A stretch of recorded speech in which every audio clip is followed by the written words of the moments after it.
मंगळवार 2 डिसेंबर 2025 दैनिक राशीफल सिंह राशी. तुमची कार्यक्षमता आज वाढेल. तुमच्या पालकांच्या आरोग्याची काळजी घ्या. वैयक्तिक समस्या आज सोडवल्या जातील. अचानक काही कठीण कामे सहजपणे पूर्ण होतील, ज्यामुळे तुम्हाला आनंद मिळेल. गॅस आणि ॲसिडिटीची समस्या आज तुम्हाला जाणवू शकते.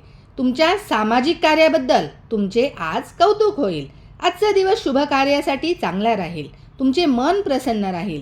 खूप दिवसांनी एखाद्या प्रिय व्यक्तीला भेटण्याची आज संधी मिळेल. नवीन कामाची सुरुवात आज फायदेशीर ठरेल. तुम्ही तुमच्या वागणुकीने खूप यशस्वी व्हाल आणि ग्राहकांशी क्लायंटशी चांगले संबंध निर्माण कराल. कोर्ट कचेरीच्या प्रकरणांमधून आज सुटका मिळू शकते. कामातून चांगला धनलाभ होईल. 84% नशीब आज तुमच्या बाजूने असेल. हनुमानांचे दर्शन घ्या. हनुमान चालीसा पठन करा. धन्यवाद.